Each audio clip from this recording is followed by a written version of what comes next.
It's Sunday, June 5th, 2022. I'm TC Kirkham, and this is the Kirkham Report.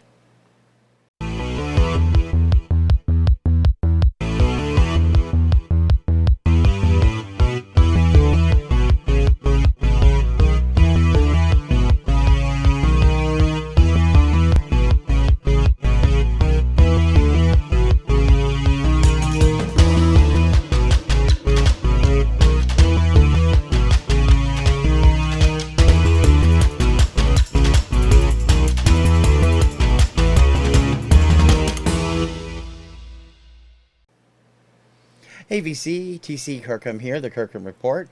Lots of interesting things going on. I got a few things I want to go over this week. It's going to be a busy show, so let's get started with this week's cover story.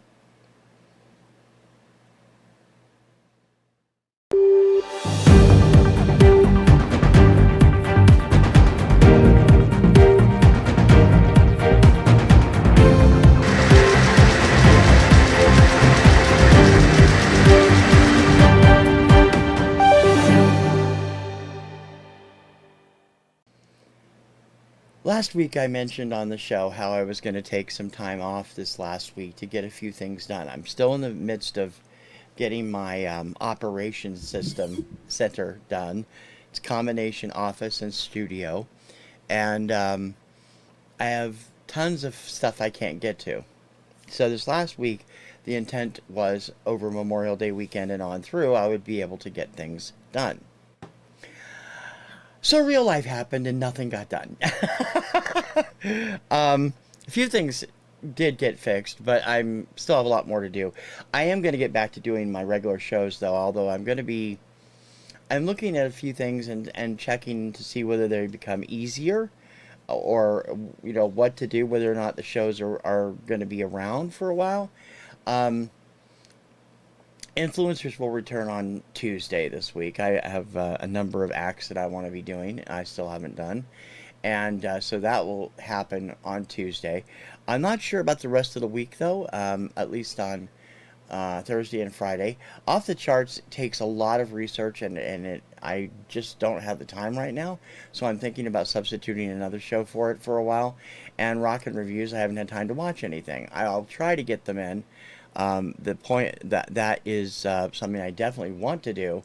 Whether or not I'll have time to do it is another thing.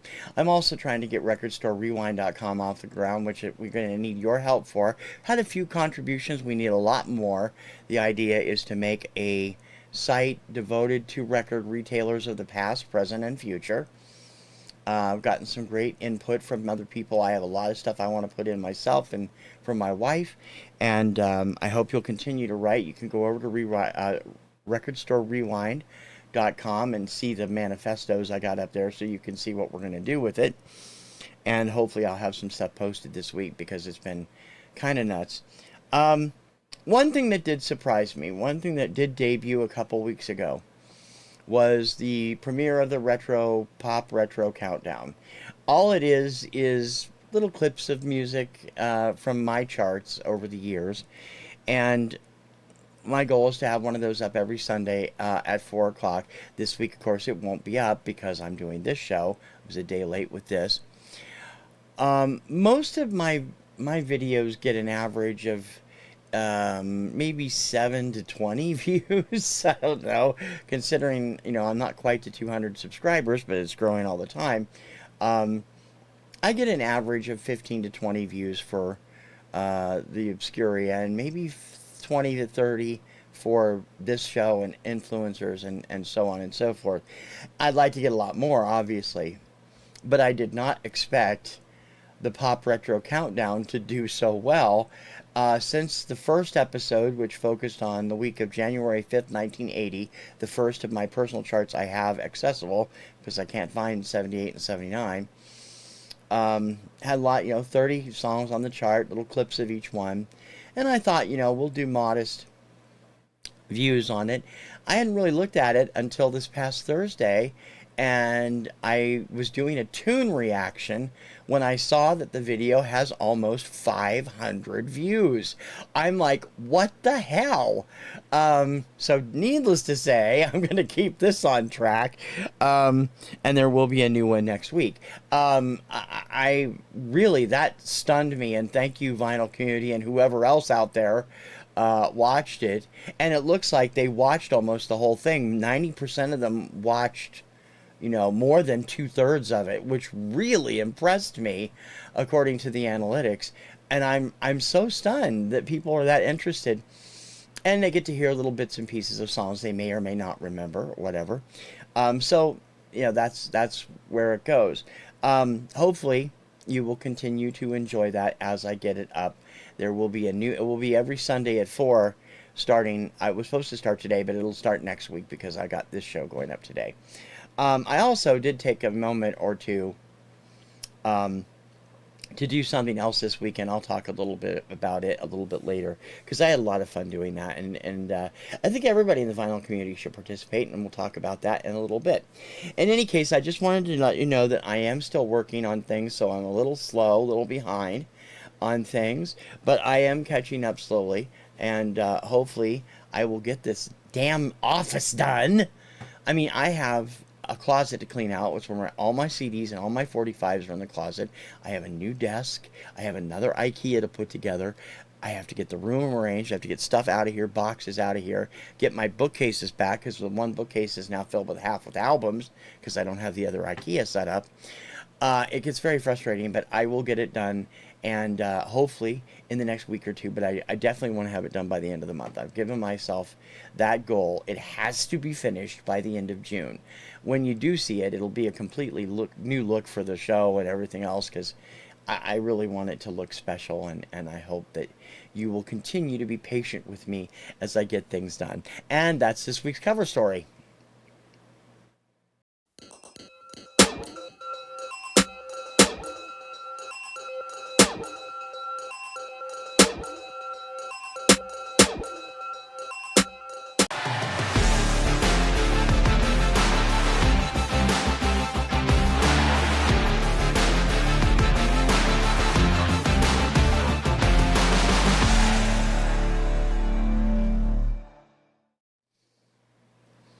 Out of the box this week, of course, I've got 45 from Dawn and Mary, but I also bought some albums from Dawn and Mary this last time on their new buy it now sale they've been having on Mondays while a couple of their friends are taking Mondays off to recuperate. I bought 4 great albums a couple weeks ago, and they have arrived. One of them is a 10-inch. I have not heard. I went and listened. One of these I already have, but I got it for a reason. I've not heard any of these yet. I've not had time to listen to them. This I thought was interesting because of its format. I don't have very many 10-inch CDs or LPs. I mean, I have a couple from the new generation or whatever they were called that Epic and Columbia were putting out in the early 80s. This does not fall into that, though. This, I don't know if it's a record store day title or what. This is Ricky Lee Jones and Girl at Her Volcano.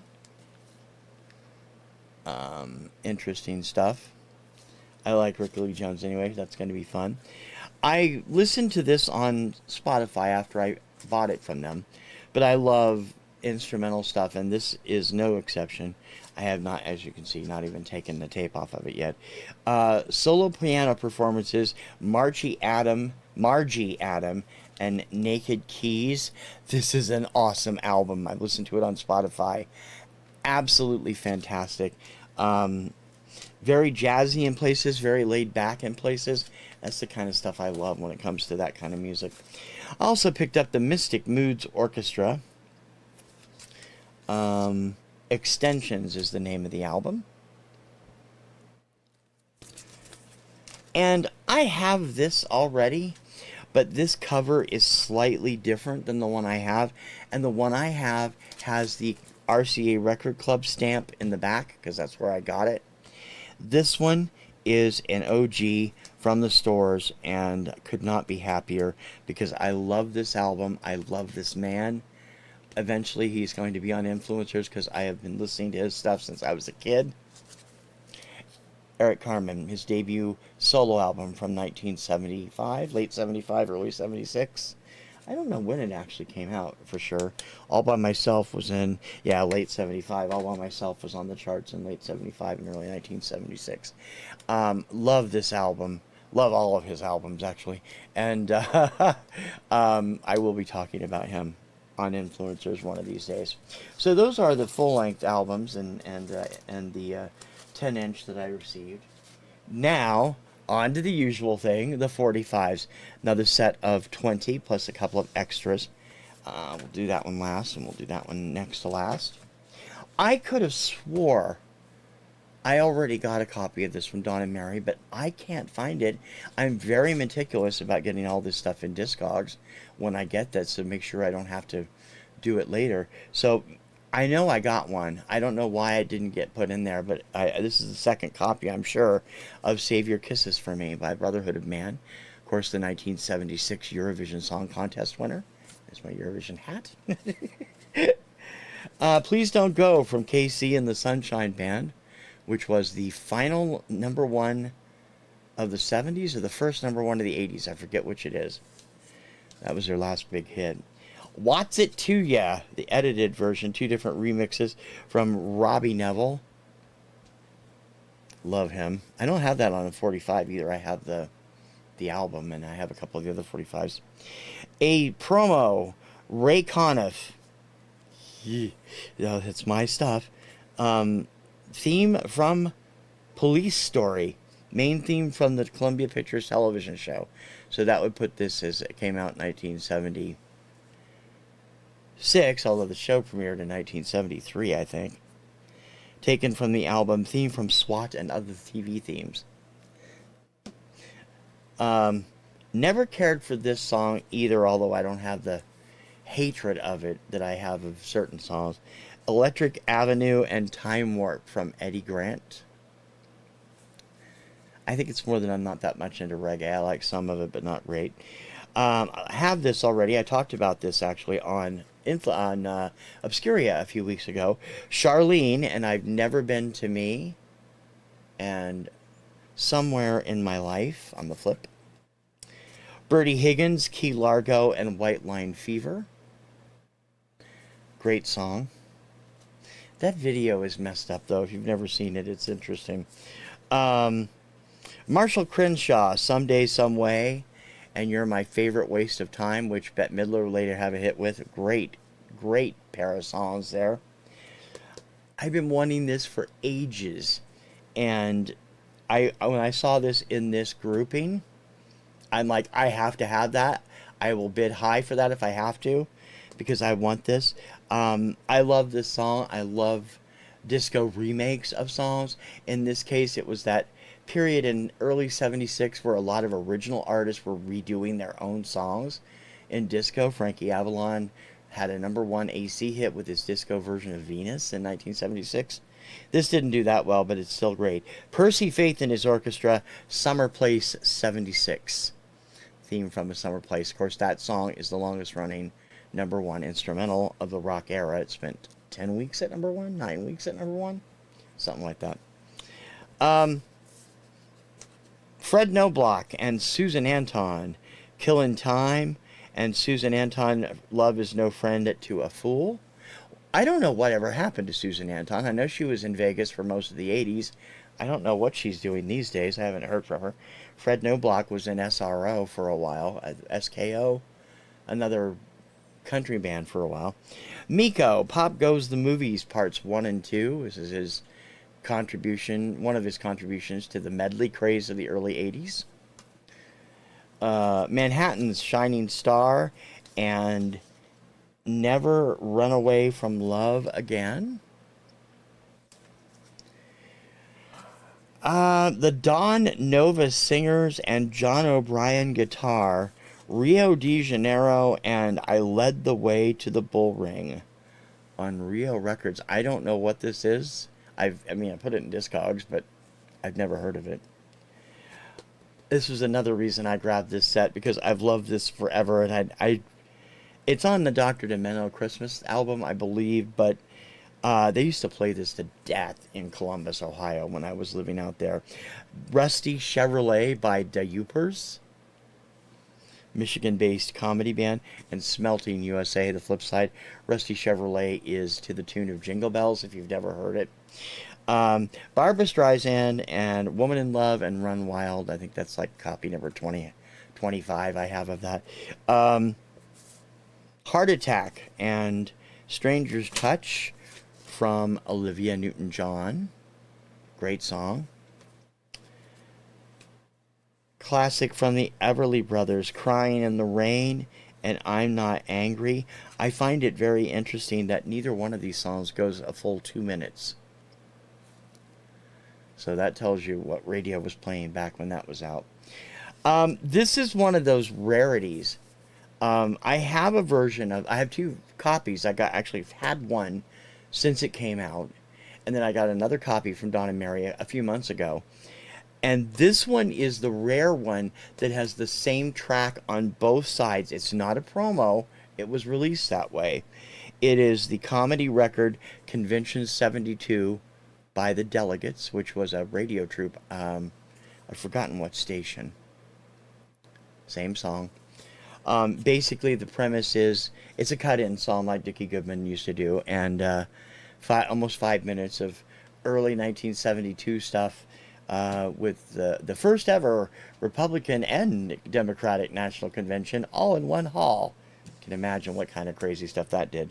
Finally, Walking in the Sunshine and Home from Roger Miller. Now, there's another 45 here. I have not been able to put this into Discogs because I'm not sure how to do it.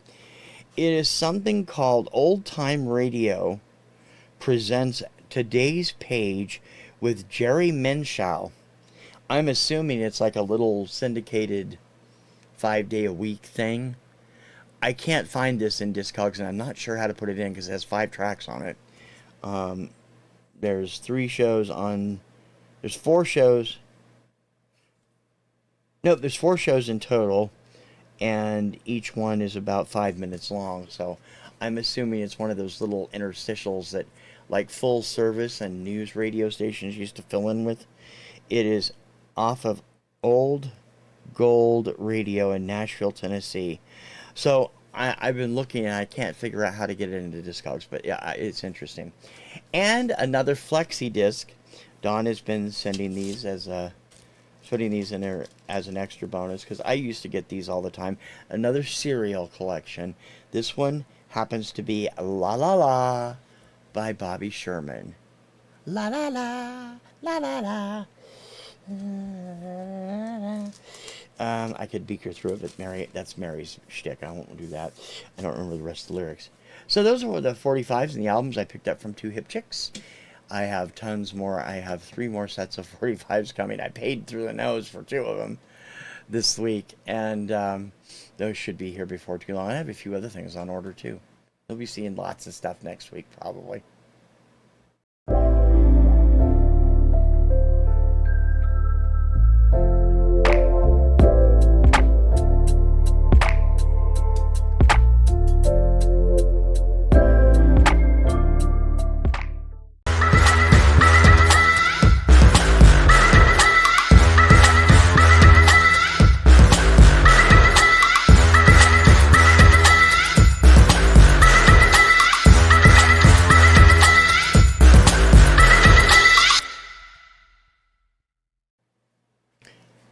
This week's artist you should know is an update on an artist I introduced to you a few weeks ago at the beginning of the Ukrainian-Russian conflict. Alex Balabanov is a native of Kiev, Ukraine. I brought up the kind of feelings he had hearing the shelling. He is a very talented young musician who represented Ukraine at the Junior Eurovision Song Contest in 2020. And he is amazingly talented. I was very worried as I followed because they had to flee, try to find safe haven. On May 20th, he did post to his Instagram the following message. My recent news, I'm in London. Western Ukraine, Germany, France, and here I am. I live with kind and sincere English people that accommodated us, help us around, and even brought a guitar out of their attic for me. They try to do everything to make me feel as comfortable. Always dreamt of living in the UK. Sad that I have to do it with such circumstances. So it's good to know that he is safe with his family, out of the conflict that is continuing to go on in the UK. His most recent post was just a couple of days ago. It is in Ukrainian, so I cannot read it, but it is him on the London street in this very cool jacket with messages of peace on it, and I urge you to check it out if you haven't seen it already. Alex, I wish you the best. I want you to do well. I want you to be able to go home. It's terrible what is continuing to go on over there, and I don't get political on this show, but I don't think the entire world is being political when they say this is completely an embarrassment to Russia, and they need to clear it up somehow. I don't know how, but I do hope you'll have the opportunity to get home and finish your album. Your music is awesome, and I no doubt you're going to be a major star when it does happen. And that's this week's Artist You Should Know, an update on Alexander Balabanov.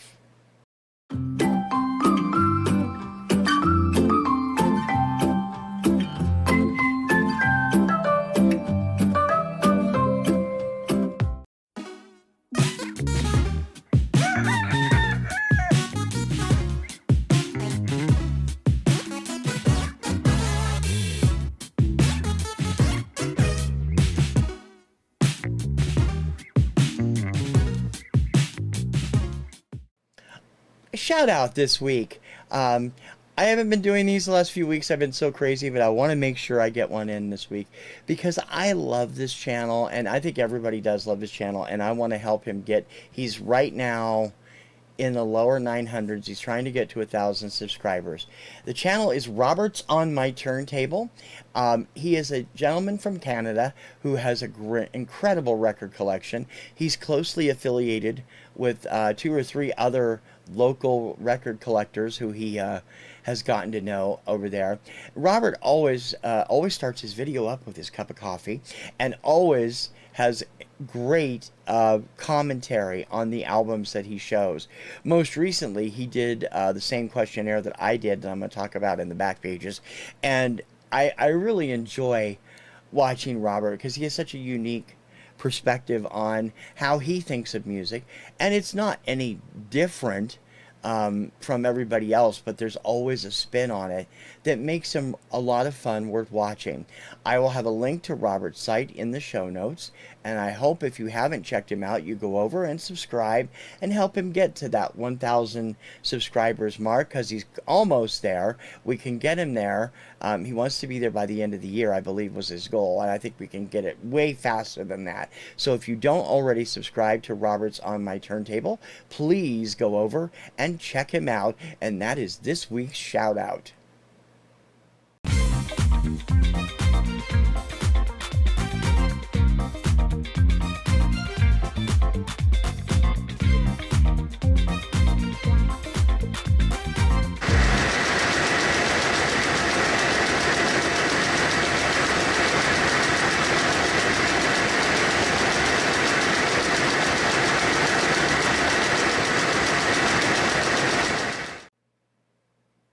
In the back pages this week, I want to tell you about something I took part in. If you haven't watched it, I hope you go back and watch it. It was the most recent video I put up before this, other than my daily obscuria.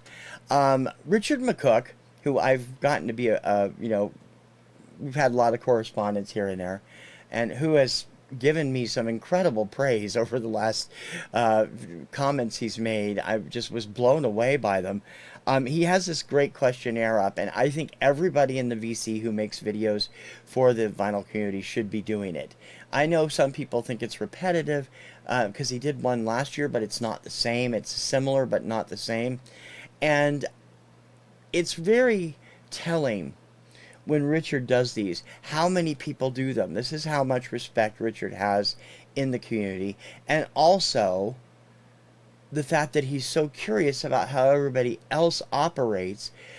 I find it fascinating. I've watched every one of these I can find that I'm subscribed to. I got to go find the ones I'm not subscribed to.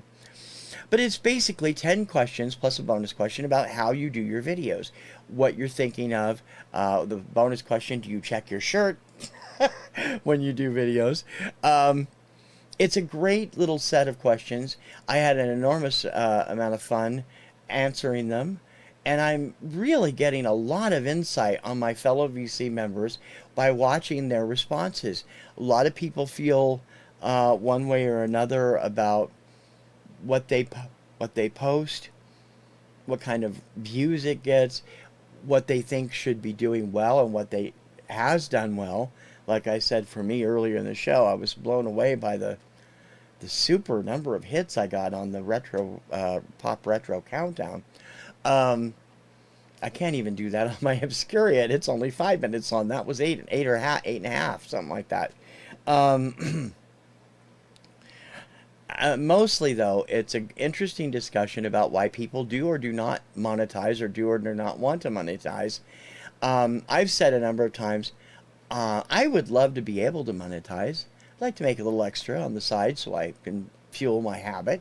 But I'm not worried about it. I may put up a Patreon. I am going to sell some t-shirts or have them available if somebody wants them eventually, although I'll also be using them for giveaways. Um, but it's interesting. Some people are dead set against monetization, and some are, yeah, I want to monetize. Even Massey admitted he monetizes his channel, which I never knew. You can't tell. I have YouTube Premium. I don't see the ads anyway. So that's always cool. But it's a fascinating look. Go check out Richard McCook's channel, and also go check out everybody's response. And if you haven't done one yet, go get the list of questions and do one, because this is a great way for us to find out about each other. There are some of us that know quite a bit about certain people. I know, I have connections that I've grown close to over the year and a half, almost 2 years I've been part of the VC. But these other people, I only know them as a viewer. I love watching them. And I'm finding all kinds of interesting things out about them. And so please, if you haven't participated, please do.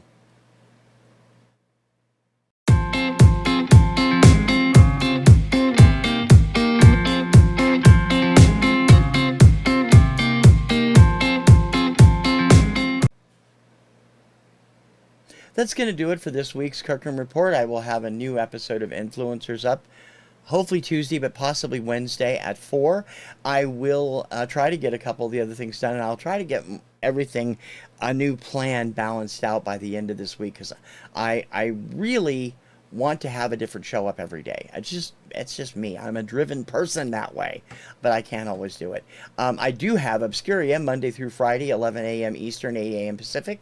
It's as simple as 5 minutes of your time to listen to one song. Look at the factoids I've come up with it. In some cases, the opinions I've come up with. I like on the one I ran on Friday. I was kind of militant. It was.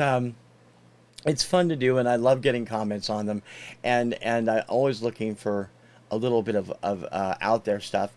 There is a sort of a theme this week. I'm not going to bring it up as to what it is, but you'll be able to figure it out as you listen to the songs this week. What the theme is. It's not really anything. Like I had a Eurovision week and instrumentals week.